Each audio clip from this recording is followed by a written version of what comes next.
آداب، یہ آکاشوانی ہے۔ خبروں کے ساتھ میں محمد عمار۔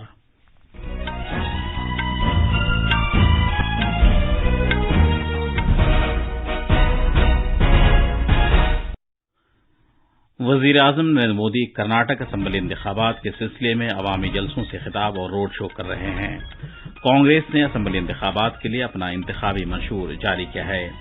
بین الاقوامی مالی فنڈ IMF کی رپورٹ کے مطابق بھارت اور چین اس سال عالمی معاشی نمو میں تقریباً نصف تعاون دیں گے۔ بھارت مالدیپ کو ایک تیز رفتار گشتی جہاز اور ایک لینڈنگ کرافٹ سونپے گا۔ یوگا کے بین الاقوامی دن سے قبل 50 دن کی الٹی گنتی راجستھان کے جے پور میں شروع ہو گئی ہے۔ اور IPL کرکٹ میں آج شام احمد آباد کے نریندر مودی اسٹیڈیم میں گجرات ٹائٹنز کا مقابلہ دلی کیپٹلز سے ہوگا۔ اب خبریں تفصیل سے۔ کرناٹک میں اسمبلی انتخابات کے سلسلے میں BJP، کانگریس، عام آدمی پارٹی اور جنتا دل سیکولر پر مشتمل مختلف سیاسی پارٹیوں کے سرکردہ لیڈر عوامی جلسے، ریلیاں اور روڈ شو کر رہے ہیں۔ وزیر اعظم نریندر مودی نے ریاست کے اپنے 2 روزہ دورے کے دوران آج چتردرگ میں ایک عوامی جلسے سے خطاب کیا۔ کثیر تعداد میں لوگوں کو دیکھتے ہوئے جناب مودی نے کہا کہ یہ ریلی کرناٹک کے عوام کے فیصلے باریا سرکار کو ظاہر کرتی ہے۔ انہوں نے کہا کہ BJP کرناٹک میں اسمبلی انتخابات ریاست کو دوبارہ نمبر 1 بنانے کے لیے لڑ رہی ہے۔ وزیر اعظم آج سے پہر کالابوراگی میں ایک روڈ شو میں شرکت کرنے سے قبل ہاؤس پیٹ اور سندھانور میں عوامی جلسوں سے خطاب کریں گے۔ ادھر کانگریس کے قومی صدر ملک ارجن کھڑگے نے آج بنگلورو میں پارٹی کا انتخابی منشور جاری کیا۔ اس منشور کو سروا جنن گدا شانتیا تھوٹا کا نام دیا گیا ہے، جس کے معنی کنڑ زبان میں سبھی برادری کے لیے پرامن باغیچہ ہے۔ اس انتخابی منشور میں خط افلاس سے نیچے زندگی بسر کرنے والے افراد کے لیے 200 یونٹ مفت بجلی اور 10 کلو گرام چاول کا وعدہ کیا گیا ہے۔ اس کے علاوہ خاندان کی خاتون سربراہوں کے لیے ماہانہ 2000 روپے، بے روزگار گریجویٹس کے لیے ماہانہ 3000 روپے، جبکہ بے روزگار ڈپلوما ہولڈرز کے لیے ماہانہ 1500 روپے کا وعدہ کیا گیا ہے۔ سرکاری ٹرانسپورٹ بسوں میں تمام خواتین کے لیے مفت سفر کا بھی وعدہ کیا گیا ہے۔ کانگریس کے اس چناو منشور میں درج فہرست ذاتوں SC کے لیے ریزرویشن کو 15% سے بڑھا کر 17% اور درج فہرست قبائل ST کے لیے ریزرویشن کو 3% سے بڑھا کر 7% کرنے کی یقین دہانی کرائی گئی ہے۔ مسلمانوں کے لیے 4% ریزرویشن کو بحال کرنے کا بھی وعدہ کیا گیا ہے۔ بجرنگ دل پر پابندی عائد کرنے اور پاپولر فرنٹ آف انڈیا پر پابندی جاری رکھنے کی بھی یقین دہانی کرائی گئی ہے۔ بین الاقوامی مالیاتی فنڈ نے کہا ہے کہ بھارت اور چین کی قیادت میں ایشیا بحر الکاہل خطے میں اس سال ایک اندازے کے مطابق 4.6% کی معاشی نمو رہے گی، جبکہ 2022 میں یہ 3.8% تھی۔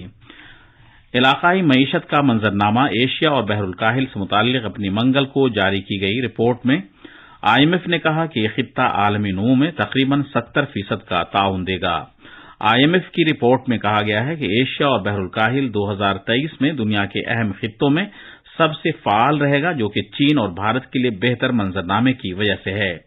اس میں مزید کہا گیا ہے کہ خطے کی 2 سب سے بڑی ابھرتی ہوئی مارکیٹ معیشتوں کے اس سال عالمی نمو کا تقریباً نصف تعاون دینے کا امکان ہے۔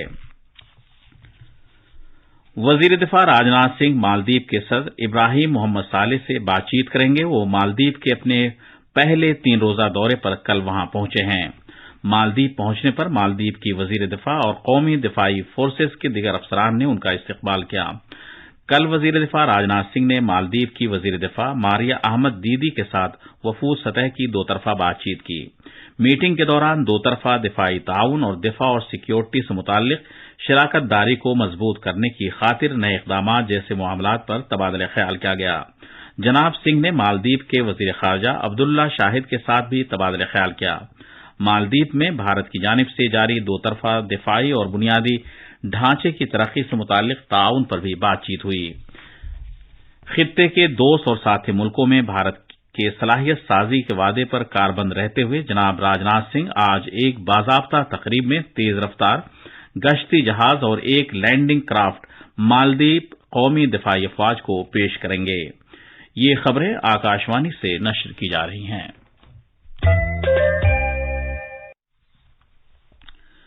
یوگا کے بین الاقوامی دن سے قبل 50 دن کی الٹی گنتی راجستھان کے جے پور میں شری بھوانی نکیتن کالج میں آج صبح ایک بڑے پروگرام کے ساتھ شروع ہو گئی ہے۔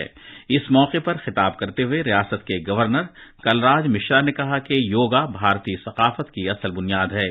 انہوں نے کہا کہ یوگا کوئی طریقہ علاج نہیں بلکہ اپنی شخصیت نکھارنے کا سب سے بڑا وسیلہ ہے۔ آیوش کے مرکزی وزیر سربانند سونووال نے کہا کہ زندگی کو کامیاب بنانے کی خاطر ہمیں یوگا کے ساتھ آگے بڑھنا چاہیے۔ انہوں نے کہا کہ پوری دنیا یوگا کو سائنس کے ایک طریقہ کار کے طور پر اپنا رہی ہے۔ مرکزی وزیروں گجیندر سنگھ شیخاوت، ارجن رام میگھوال، کیلاش چودھری اور ڈاکٹر مہندر بھائی منجپارا نے بھی اس پروگرام میں شرکت کی۔ سورج طلوع ہونے کے ساتھ ہی 15,000 سے زیادہ لوگوں نے جے پور میں یوگا کی اس تقریب میں حصہ لیا۔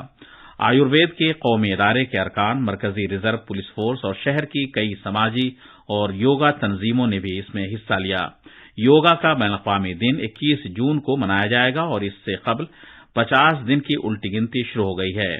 100 دن کی الٹی گنتی کا آغاز دلی کے تال کٹورا اسٹیڈیم میں ایک تقریب میں ہوا تھا، جبکہ 75 دن کی الٹی گنتی آسام کے ڈبرو گڑھ میں شروع کی گئی تھی۔ جموں کشمیر راج بھون میں کل گجرات اور مہاراشٹر ریاستوں کا یوم تاسیس منایا گیا۔ لیفٹیننٹ گورنر منوج سنہا نے گجرات اور مہاراشٹر کے عوام کو صمیم قلب سے مبارکباد دی۔ انہوں نے مہاراشٹر اور گجرات کے ان مجاہدین آزادی، شہیدوں اور عظیم شخصیات کو خراج عقیدت پیش کیا جنہوں نے بھارت کی ترقی میں گراں قدر تعاون دیا۔ لداخ کی تاریخ میں پہلی مرتبہ بھارت میں آسٹریلیا کے ہائی کمیشن نے کرگل میں ایک پروجیکٹ کے لیے اپنی سرکاری گرانٹ کا اعلان کیا ہے۔ بھارت میں آسٹریلیا کے ہائی کمشنر بیری او فاریل کی صدارت میں سری نگر میں ایک خصوصی میٹنگ کے دوران یہ اعلان کیا گیا۔ واپس اپنی اساس کی طرف پروجیکٹ کا مقصد قومی تعلیمی پالیسی کے مقاصد کے عین مطابق روایتی علم اور جانکاری کو موجودہ اسکول سائنس نصاب کے ساتھ مربوط کرنا ہے، جس میں قبائلی پس منظر والے اسکولی بچوں میں سائنسی جذبے کو بڑھاوا دینا شامل ہے۔ لکشدیپ میں بنگرام جزیرے پر بھارت کی G20 صدارت کے تحت ہو رہی سب کے لیے جامع صحت سے متعلق سائنس 20 رابطہ گروپ کی میٹنگ میں آج مندوبین یوگا کے ایک پروگرام میں شرکت کریں گے۔ وہ تھنا کاکرا جزیرے کا بھی دورہ کریں گے اور مونگو کی چٹانوں کو دیکھنے اور اسکوبا ڈائیونگ جیسے پانی کے کھیلوں میں شریک ہوں گے۔ کل بات چیت کے موضوعات میں جسمانی اور ذہنی صحت اور تندرستی، روایتی ادویات اور مجموعی صحت شامل رہے۔ بھارتی موسمیات محکمے نے قریب پورے شمال مغربی بھارت میں بارش کے مد نظر اورنج الرٹ جاری کیا ہے۔ محکمے کے سرکردہ سائنسدان نریش کمار نے بتایا کہ مغربی سمت سے ہونے والی موسم کی تبدیلی کے زیر اثر جموں کشمیر، ہماچل پردیش اور اتراکھنڈ میں شدید بارش ہونے کا امکان ہے۔ پنجاب، ہریانہ اور دلی میں بھی اگلے 2 دن کے دوران بارش ہونے کی پیشگوئی کی گئی ہے۔ قومی راجدھانی میں دن کا پارہ 26.1 ڈگری سیلسیس پر آ گیا، جو نارمل سے 13 ڈگری کم ہے۔ IPL کرکٹ میں آج احمد آباد کے نریندر مودی اسٹیڈیم میں گجرات ٹائٹنز کا مقابلہ دلی کیپٹل سے ہوگا۔ اس سے پہلے دونوں ٹیمیں دلی کے ارون جیٹلی اسٹیڈیم میں سامنا کر چکی ہیں، جس میں گجرات ٹائٹنز نے دلی کیپٹلز کو 6 وکٹ سے ہرایا تھا۔ کل رات لکھنؤ کے اٹل بہاری واجپئی کانا کرکٹ اسٹیڈیم میں رائل چیلنجرز بنگلور نے لکھنؤ سپر جائنٹس کو 18 رن سے ہرایا تھا۔ 127 رن کا جیت کا نشانہ حاصل کرتے ہوئے لکھنؤ سپر جائنٹس کی پوری ٹیم 19.5 اوورز میں 108 رن پر آؤٹ ہو گئی۔ آخر میں خاص خبریں ایک بار پھر۔